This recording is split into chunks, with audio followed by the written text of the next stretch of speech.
Welcome, everybody. It's time once again for the next chapter with Charlie Hedges, as he explores turning the page on his life and yours.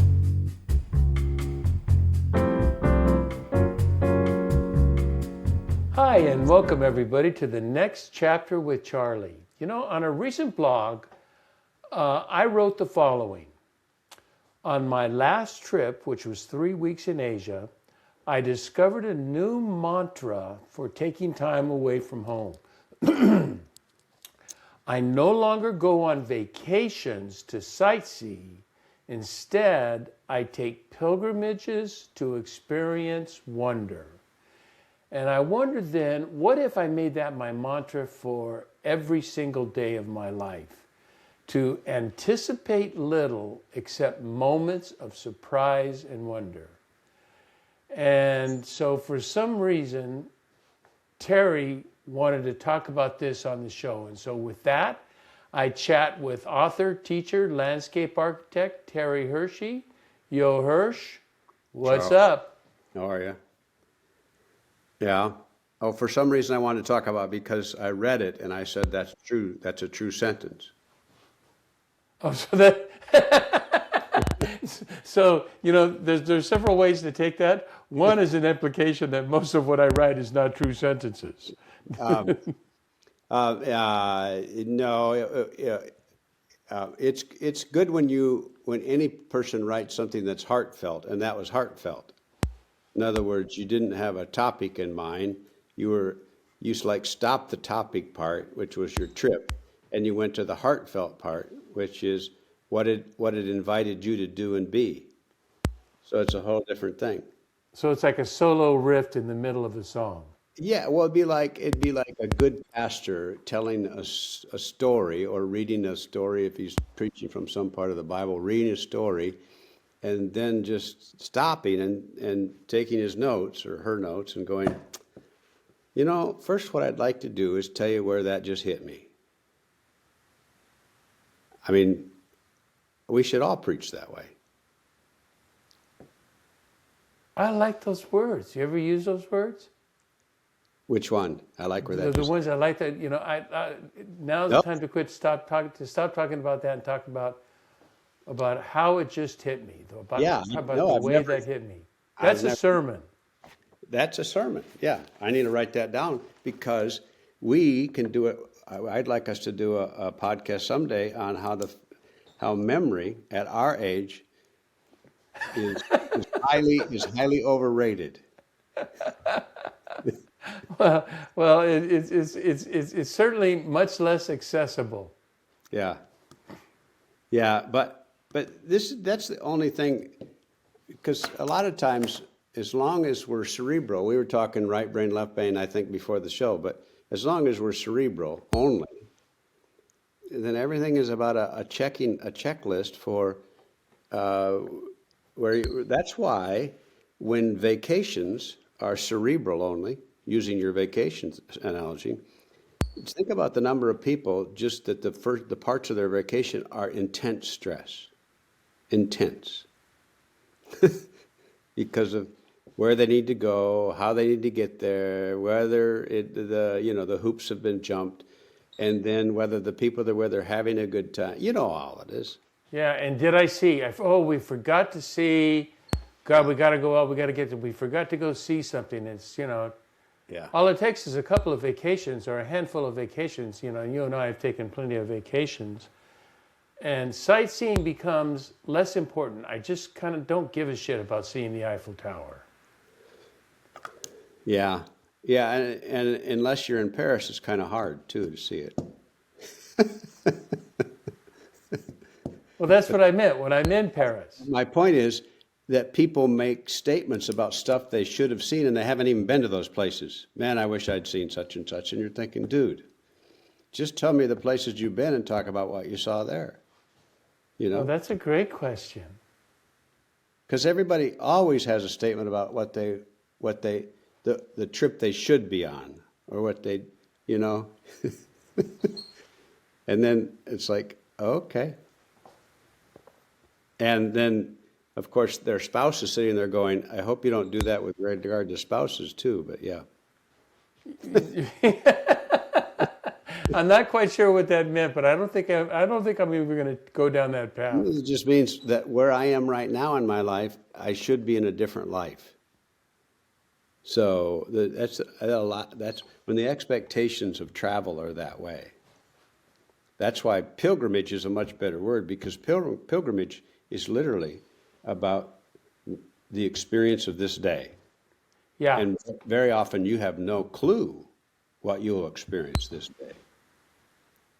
You know, I said it in the introduction, but I wrote in that same blog, and it's a sentence I actually like, of my own writing.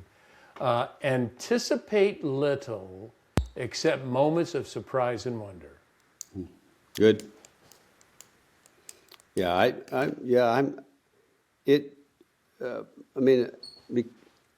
my garden world has always been that for me, because it's always about that. You never know what you're going to get, and that's the joy of the garden. That's the best part about a garden. And then doing the Camino walk I did a year ago and then returned this year, reinstated a whole nother thing about that emotionally for me too. Tell me, when we go on a places, but what about, let's transfer the vacation motif to an everyday motif, to making this mantra that I want to experience wonder every day and anticipate little every day except moments of surprise and wonder. You and I have had this discussion several times. I live in a tiny bubble where everything is the same. All the houses look the same. When I do my walking path, I'm walking by houses which, they're just tiny boxes. They're all shaped slightly differently, but pretty much fundamentally they're the same thing. So and then I do the same thing every day. Where do I find surprise and wonder when you are so habitual? You find it when you look for it. I mean, that's the paradigm shift. The paradigm shift has to do with the question you ask yourself. So the paradigm shift, as long as the paradigm shift is, I learned this with Zach, my son, because at the end of, well, anyway, I'll tell you a story first. The story I tell about the first grade class that was asked to name the 7 wonders of the world? Yeah. Yeah. And of course, they all are naming them, and then this one kid says nothing, little girl, and the teacher says, Sally. And Sally says, I don't think I understand the question. And the teacher says, why? And she says, because I don't have any of the right answers. And the teacher said, well, why don't you read what you got? And she said, the 7 wonders of the world are to see and to hear and to taste and to touch and to laugh and to love and to belong. And then I realized the paradigm shift thing with that has to do with questions, because at the end of every day at school, at supper time, his mom and I would ask him, how was school? Basically. That was another paradigm question was, and you can guess what a child would say when you say, how was school? He's going to say, fine. Fine. Yeah, exactly. Yeah. And then the question's over, and you're thinking, wow, he doesn't get it. And yet that's a whole paradigm about measuring, about performance or activity, whether I finished the list. And so what would happen if I asked Zach, and this is back when he was 8, 9, 10. Well, if we asked Zach, what did you see or hear or taste or touch? And then we added smell. What did you see or hear or taste or touch or smell today that made you smile? Oh my God, he went on forever. He would? Oh my God. I think my son would have looked at me with a blank face. Oh no. What the fuck are you talking about, Dad? Yeah, because he especially like smells. He would make all kinds of stories about stuff, because then they were stories. He would then tell you stories, because when he thought he had to do some other thing, it was different. But it's the same thing that I would ask any person that would come to me too. If they're coming to me for sadness, or they're coming to me for even grief, or they're coming to me for something, serious and big, whatever, I'm still going to ask them before I ask, how do we, quote, get over this? What did you see or hear or do today using your wonder word that made you smile real big? And the irony is, almost everyone starts with, I don't think I did, but after we talk a while, they'll think of 2 or 3 things because they didn't give themselves the permission to see it at the time or embrace it. Because they'll end up saying, but that was just a little thing. And I was saying, damn straight. And it's the little things that make the difference.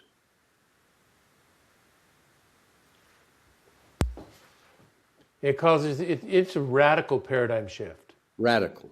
We're talking radical because I'm 75 years and still failing. I catch it at my times when I'm in a place to catch it, but in the every day, that's what I'm talking about. If I'm like, I came from different countries in Asia, I catch wonder there.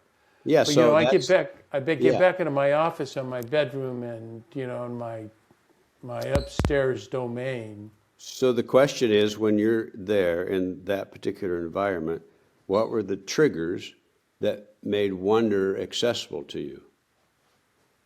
And Change, new. Yeah, but the triggers had really nothing to do with what you saw. The triggers had to do with what's inside of you.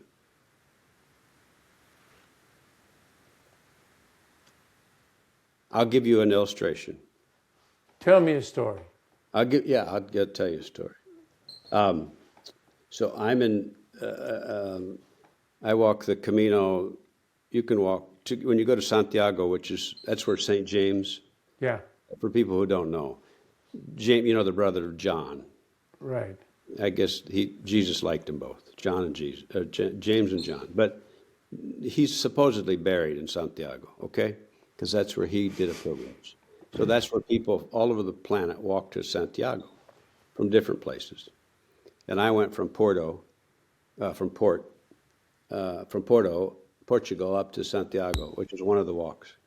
And you start in the cathedral in Porto. I think it's funny, and you haven't even said anything funny. I'm just laughing because you're laughing. In the cathedral, and there's all these places to explore and walk in the cathedral, even before you're in the sanctuary. It's just wonderful to explore it. And there's a guy, married couple, and he's got his a little tourism book or whatever, or even whatever his book is about, and there's stuff that you can see on this particular wall in the Camino, and he says to the Don't wife, tell me he's checklisting. He says to the wife, wait.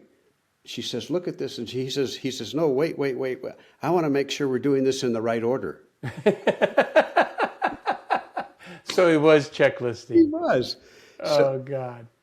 And I'm thinking, you're going to have a wonderful Camino walk, my friend.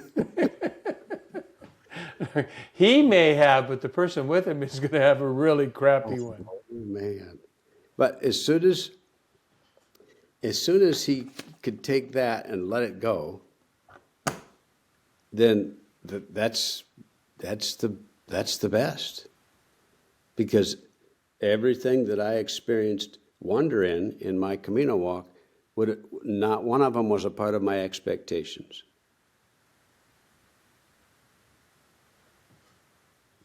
Well, that is the secret to wonder. One of the secrets of wonder is not having an expectation, because as soon as you have an expectation, you limit yourself. Well, because an expectation is quite literally simply a box. And so what you're experiencing has to go in that box. And once you put it in the box, Then it's a checklist, and it's been there, done that. Yeah. Seen this, seen that. Yeah, it's the same. We do it in different ways too. I mean, I'm a huge cameraman, photo fan, getting little moments. But there are times when I've caught myself at moments, sunsets, whatever, and you realize I'm spending all my energy trying to find my camera so I could take a photo rather than just being there. And you don't take photos on your phone. I do. That's the only thing I have. I don't have a camera. Yeah. Well, the camera's on the. You use an iPhone, don't you? I have a Pixel. Oh, that's right. Yeah. Well, they've got a great camera as well. They have a better camera, yeah. Do they? Yeah, it's the reason to buy it, for a camera. I don't really need it for other stuff. So so back to. So let's go back, because I know other people. If I'm wrestling with this, other people have wrestled with this, and I've wrestled with this for a long time. I have my morning routine, which I'm pretty disciplined to follow my morning routine, except after travel for the last month. I've been off for a month, but I'll get back on it, and and I'll do my routine, and that takes 2 or 3 hours, and then I come into my office, and it's either taking care of bullshit or just nothing to do. Where do I find wonder in this office? I mean, this office, it's the same office I've had for a decade. Well, I mean, for example, one thing you could do is you could have a conversation with your friend. Who loves to talk on the phone. My Yeah. friend is a great phone talker. But you could just have I mean, there are ways. I mean, my favorite thing about your office right now are the way the light's shining on the wall in the back of you. I mean, I just notice little stuff all the time. Yeah, that's great, except it's a virtual background. That's not my office. Oh, so, but I'm just saying, I like it. It's little stuff.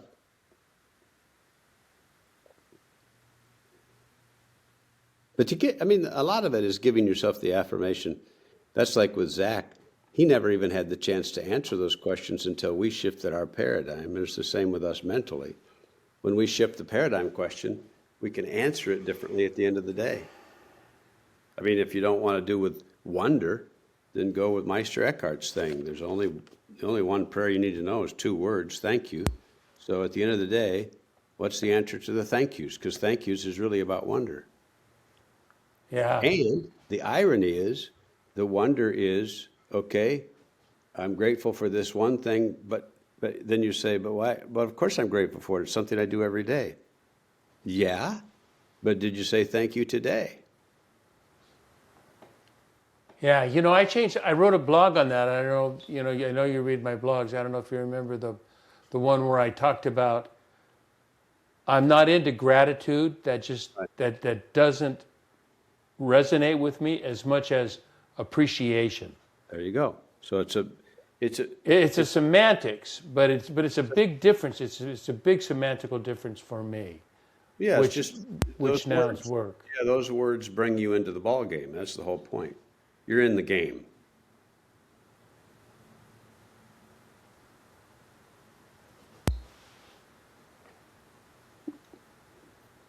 It's funny, when you talk about. I don't know if this has anything to do with what we're talking about, but what my son does, and there's a couple guys that do it with him when he goes to a new ballpark.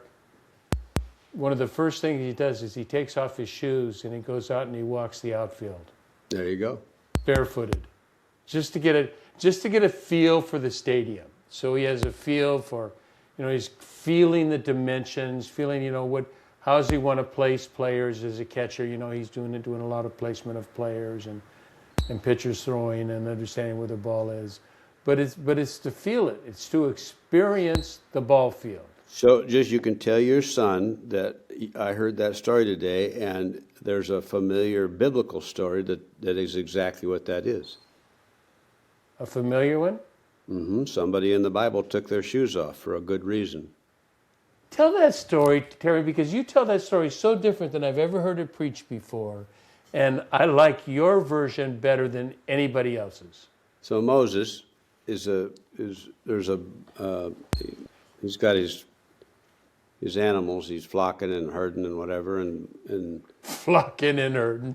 and then he's sitting somewhere, and there's a bush next to him, and it starts to burn, and doesn't consume the bush, but there's a voice in the bush, and the voice is God's voice speaking to Moses. and Moses. And the problem, see, with this is a great paradigm shift, because I will tell you the exact words of the story, but think about how it was presented to us when we were young, at least the churches I lived in. Because God always had an angry voice in the churches I was in. He did. Take off your shoes, you, Yeah, exactly. you SOB. He starts with you're on holy ground. But in other words, see, why wouldn't God have said, you're on holy ground, this is awesome? But no, our God, when I was a kid, said, you are on holy ground. In other words, now it's a checklist. Take off your shoes. And so it's all about a performance strategy that removes everything about wonder, except think about your son. What's he take his shoes off for? For wonder, to feel the field. So God says to Moses, take your shoes off. In other words, let your feet feel the sand. You're grounded here.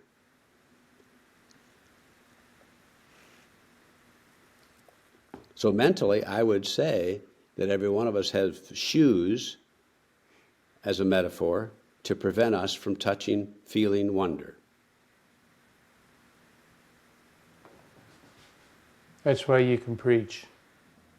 That's great. That is great, using the metaphor of shoes as an obstacle, not an obstacle, but as a blockage. And it would be I wish I had done this more when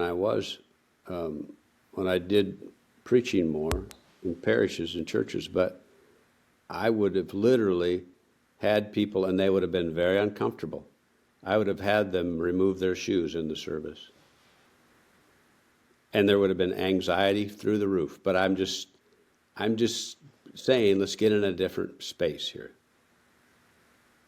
And yet some of the people, they remove their shoes because they've got on their Sunday shoes, and they're going, thank God I can take it. Especially the women. Yeah, they're going, this is the best sermon we've ever had. You don't have to say anything. Just sit here for 5 minutes, enjoy rested feet. Yeah. Yeah. So does it mean for me to experience wonder in my office and in my upstairs before I go out and do anything? Because this is where I spend, it depends on the day. If I have appointments, then I'm out. But if I don't have appointments, I spend all day here. So we're talking about how do I experience wonder here. You're talking about it's an attitude. It's the questions I'm asking. Well, I mean, I would just push your own thing, from gratitude to appreciation. So, I would just ask, what'd you appreciate? And the truth is, you did appreciate stuff, but sometimes, you're on to the next thing, so you don't get a chance to tell yourself or tell your spirit.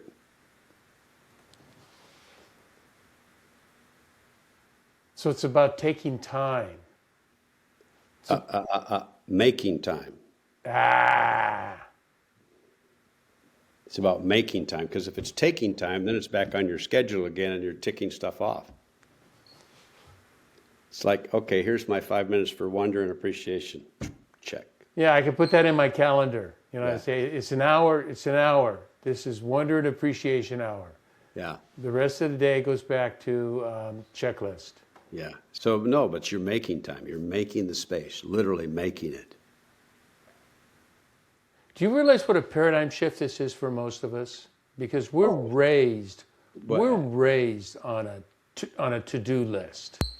Everything, literally every seminar I do, every workshop I do, every sermon I preach, I start with the premise that here's the story or the words we read, but how it hits here is all about the paradigm we choose. And so there's always two paradigm options at least.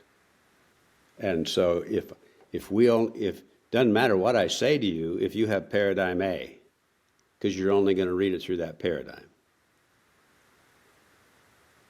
Right.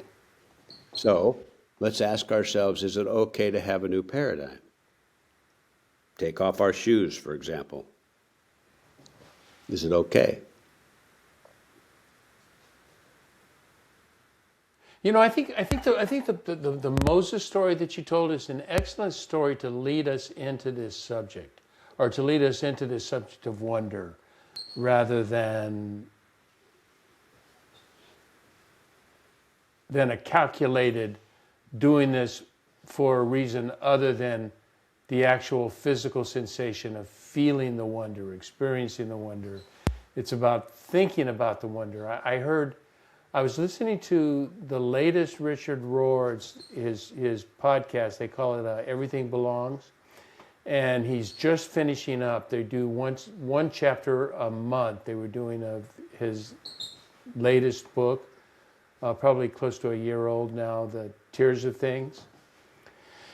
And in the last chapter, he had Native American Randy Woodley, who is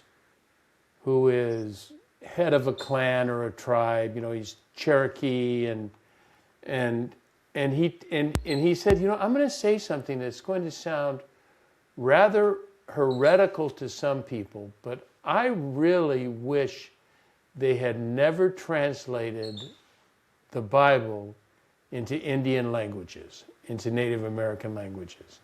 Because what happened is that we are, as were the people of the day of the Bible, we are storytellers.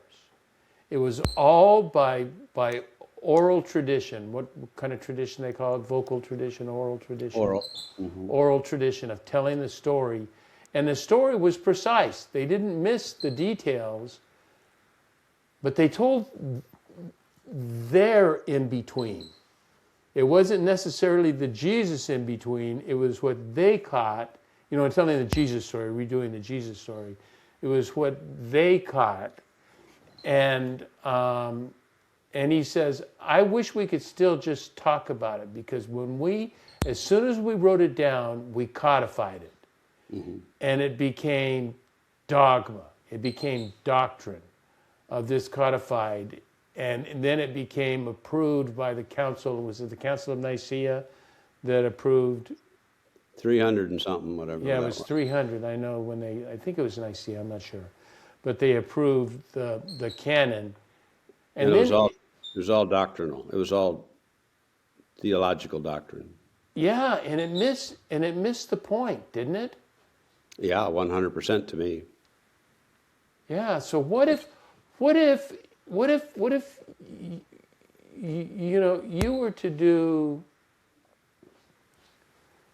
you were to do, read a parable, read a Bible story, and everybody listens, everybody says, you got that? Now I want everybody to close your book, and you just point to somebody and said, tell me what you heard. Well, I can't remember. I can't remember all the details. This is not about details. This is about what you heard. How did it hit you? What is the story you have to tell out of that? Yeah, I would, depending on, I can do any number of them, and I would say, where did you find yourself in that story?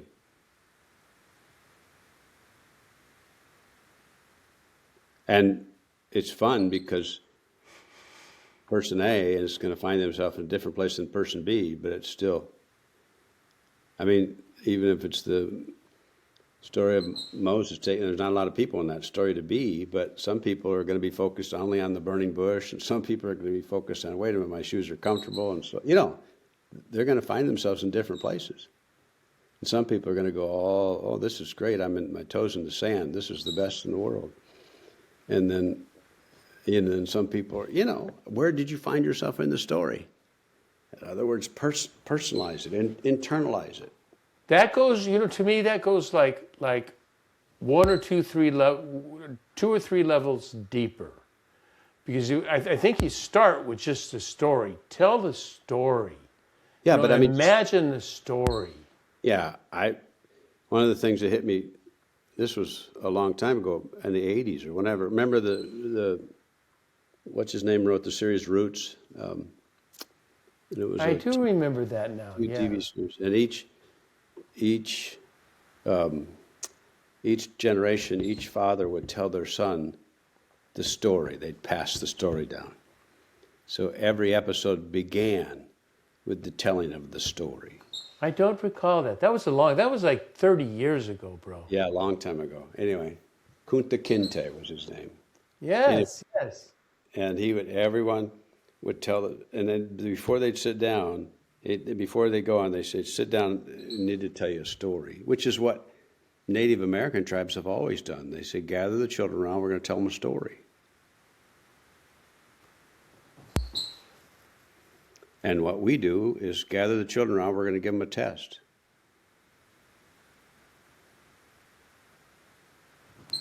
Oh my God. That's a great statement, Hirsch. That is so true. I was thinking. Well, I'll tell you what I'm thinking right now is that I'm getting old and I can't remember what I was thinking. But Yeah, yeah. But you know, Yeah. you know, since we're on this, I told you I wanted to get it to you, talk to you more. And I didn't anticipate talking about this on the show. I asked you to write about it in a blog, but you were doing this week. You were focusing your Sabbath moments and your daily moments, however you call those, Right. on storytelling. To me, storytelling, the essence of storytelling is misunderstood. Because so much of storytelling, when you hear that word, people are thinking telling once upon a time stories. You know, once upon a time there was, and those are good, those are helpful. I mean, those are. But what about? You know, I just went to my doctor who says, I've got some kind of cancer. He says, but you're old, so who gives a shit? Don't worry about it.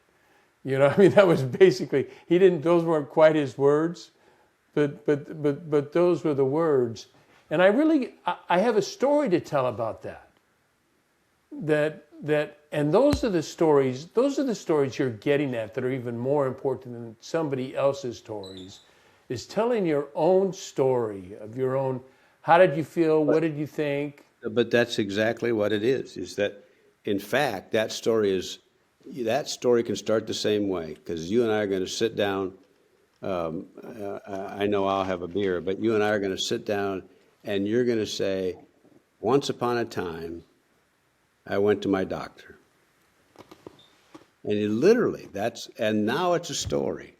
And what I love about that is now you've invited me into a much different space than you simply saying, had a doctor's appointment, got checked on this, did this. No. Now I'm in the emotional part of Charlie is in it now. Once upon a time, I had a conversation with my doctor. And I'm thinking, oh my God, this is going to be great. What'd your doctor say? And then, did it piss you off? Did it bother you? Did it scare you? In other words, the whole point about a story is the listener is asking questions because they're in it now too.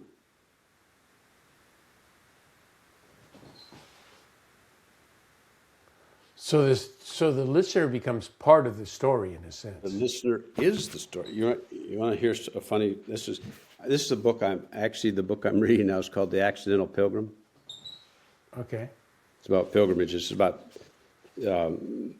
what's an Anglican priest, and she's talking about different pilgrimages in her life. But do you remember the Canterbury Tales, Chaucer stuff? Never read them, but yes. Yeah, you know about them. But anyway, I did not remember this part of the Canterbury Tales. In one of the episodes, there's Harry Bailey is the name, and the pilgrims would have supper in Bailey's Tavern. Okay? Okay. And then he persuaded them to turn their journey into a storytelling competition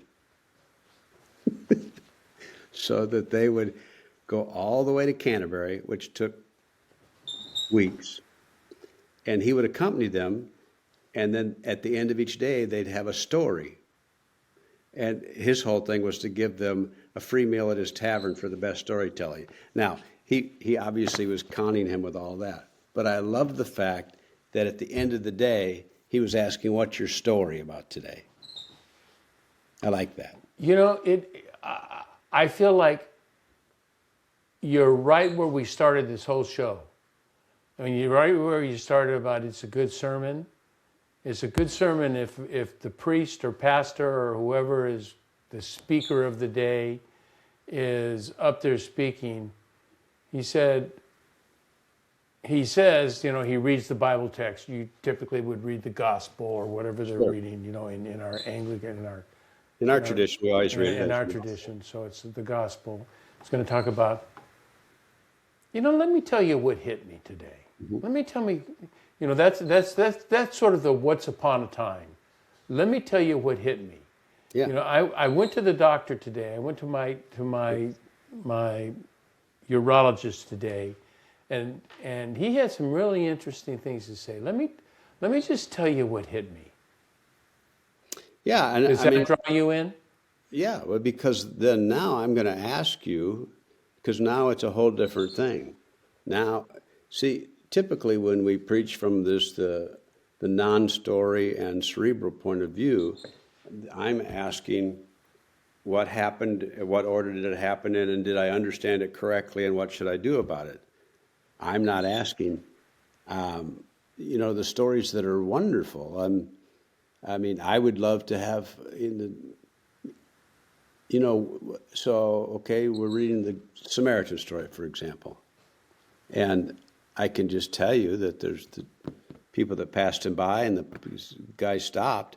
But what hit me is what it was like in the tavern that night, chatting with that guy who stopped and saying, tell me your story. You got to tell me. Okay, you could see him when you're walking, and what are you thinking? I mean, I'd just like to know. So that question is something we can ask ourselves, too, to let that out. That's good. That's good. I just read you a quote from a book that I'm reading. It's from a theologian. She's deep into Hebrew scholarship, and she's chair of schools and does all that. But she's a right brain thinker, and you don't get right brain that is image and symbol oriented people. There's left brain thinkers that will talk about right brain, image and symbol, but she thinks in that. She can only write in those terms. And so her exposition of the birth narratives of the patriarchs is so different than anything I've ever read. Mm-hmm. She's telling stories. She'll tell the story of Hagar. Hagar's name is really the alien. Ha in Hebrew is the, and Ger is alien, the resident alien. So Hagar's name is the resident alien, the person from another place. Let me tell you about that. And now it enriches the story of Hagar and Rachel and who's the daddy of that one? Is that Isaac or Jacob? That's Isaac. That's Jacob. Jacob. That's Jacob, yeah. Yeah, I got to go to my Bible scholar to remind me. I was telling people a story the other day, and they said, who is Samuel? What's he about? And I said, well, Samuel went to what was David's daddy's name? And these were a bunch of Episcopalians. They had no idea. It was Jesse, but they had no idea, and I couldn't think of it at the time. And so, but what difference does the name make? Yeah, the stories. I forget where were we with the story part? I don't know. Oh, Hagar. So. Oh yeah, Hagar. The alien. So I mean, if that's my scripture, I would literally stop it, fold the book, and say, wait a minute, the alien. And then I would name 2 or 3 people that are in my congregation right now that are from other countries that are aliens, considered aliens in our country. Right. And I would say, you know what? This story is not thousands of years old. This story is today. What does it mean to be that? What does it mean for us to be in company and community with that? What does it look like? I mean, That's stories. exactly what Amy Jill Levine does in Did this she? in this Yeah, book. I I mean, agree. she takes it to present times, and she takes it to, to the immigration, whatever we want to call it, of so many people that came over, and she said, they're here. There are people now. They are immigrants. They are resident aliens, and As was your pilgrim daddy when he came over. yeah, who I have no idea who that was, but. But I'm just saying, I trace back to certain pilgrims. At one point, that's part of the story too, then. Every single one of us is in the story. What does it mean to embrace the Hagar in ourselves? But then you see, look at where she's taking you. That concept of Sure. what Amy has done takes us to right where you were taking. You wanted to take a congregation, Yeah. or an audience, whoever you're speaking with. You wanted to take them to that same place where they're asking personal questions. This now becomes a personal story about Hagar, becomes a personal story about me, and about how am I accepting, Right. the mother of the nations, that her sons will be as many as the stars in the sky, Yeah. which are, truly, ironically, which are truly the Islam today, or the Muslims today. And yet they are our brothers. They are literally our brothers and our brothers in the patriarchal lineage. Right. Yeah.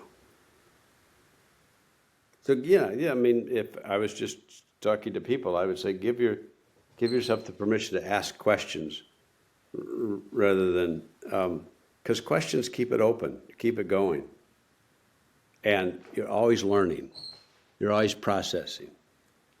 You don't shut it down yet. I get it. I have this group that I meet with monthly, and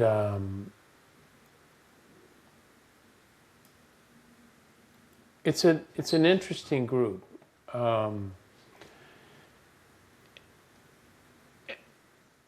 It's a Christian group, and it's involved. We got together through Richard Rohr's.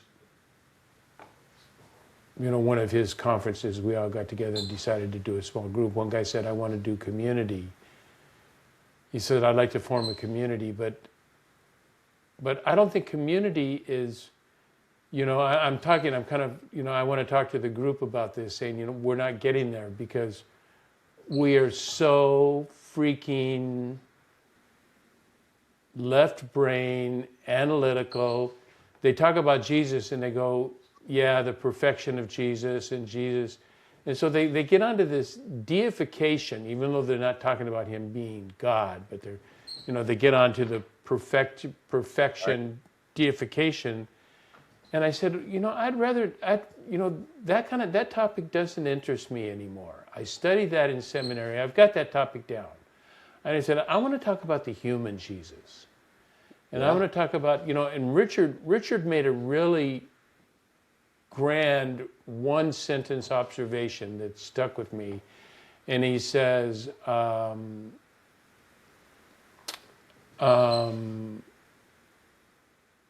don't read the New Testament any longer looking for the words of Jesus. I'm trying to follow the acts of Jesus. What are his actions? Because his actions tell who he is. And, we're not taught that in school, in seminary. Neither one of us were taught that. We were taught, let's understand the words, let's understand the doctrine, the domina, or the doctrine and the dogma. Rather than understanding who is Jesus personally, and how does that fit us? What does that have to do with me? I like that. I'm paying attention to the actions of Jesus. And that's what I would like our study to go, where we get more into the personalization, rather, as soon as you doctrinize or dogmatize, you take yourself out of the equation. You are no longer part of this equation, except a recipient of either anger or love.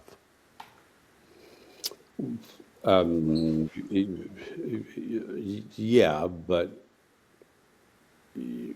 you're more likely the recipient of foreclosure in your mind, so it doesn't discomfort you. What do you mean by foreclosure? Once I have the right answers to the theological questions, I don't really need to go in with giving what I've gone through today. How does what I've learned from what Jesus did in this story impact that, and what am I feeling? Well, that's a whole different level. That's a whole different level. Yeah. So foreclosure means I leave the feeling part out of it, because that's not easy or fun sometimes.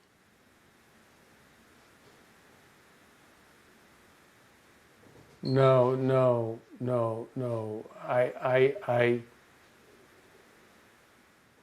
I live now. I read the Bible now with a filter that says,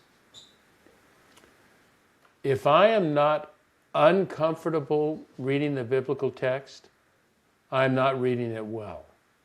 So that it before it provides soothing answers, it takes us to a troubling place that requires soothing answers. And that always ends up, I always, no matter what, end up with the love of God. Yeah, well, and then my response to you would be, how does that make you feel? In other words, I'd keep going. I'd keep asking. In other words, it's still a personal thing because now you're engaged, you're involved, etc. And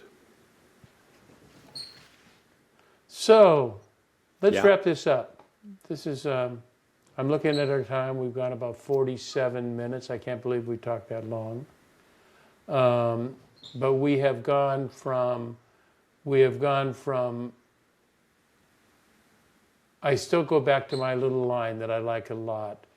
Anticipate little except moments of surprise and wonder. And you can only, and one of the vehicles for that is, one of those vehicles to recognize that is storytelling. If you tell a story about, you're right, I could tell the story about me meeting with my urologist today, my prostate specialist. I could tell a fascinating story and what that did to me emotionally, and it was positive to me emotionally. And if it wasn't positive, it was still part of the story. It was still surprise and wonder because I had very little expectation. Yeah, and for me, the bottom line to all this stuff that we've done today is embracing a paradigm shift in the way that we process and store what we see and do and, quote, believe. The way we process and store, and I think this is important, the way we process and store experience, not information. Yeah. It's the way we process it because we want to process and store information. Correct. We don't want to process and store experience. That's not our natural, we're not taught that. I think we want to do that, but we're not taught that. Yeah. No. It's one of my favorite things about writing Sabbath Moment. It's all about experience, really. But I got to tell you and my listeners, I'm awestruck that you write daily. You write a blog daily. I wrote an extra blog. Did you notice I wrote an extra blog this week? That was, so 2 blogs in a podcast, those are a lot for me. For you to do it every day, I don't know how the hell No, it wasn't a checklist, bro. It wasn't a No, checklist. It was I'm exactly checking. the opposite. I'm checking it off for you because I'm going to have to say something to you next time we talk. Yeah. The I next don't time know. we talk, you had to say something about my blog. It was a piece of shit or No, something. yeah, because you got to say, so what was that like when you were actually writing it? In other words, the kind of Yeah. questions we would have with each other. But yeah, All right, bro. Hirsch, thanks, man. always good. Yeah, you're very cool. Appreciate you. Yeah, thanks a bunch. And I want to thank everyone for tuning in to the next chapter with Charlie. And as always, until next, this is Charlie Hedges signing off. Bye for now.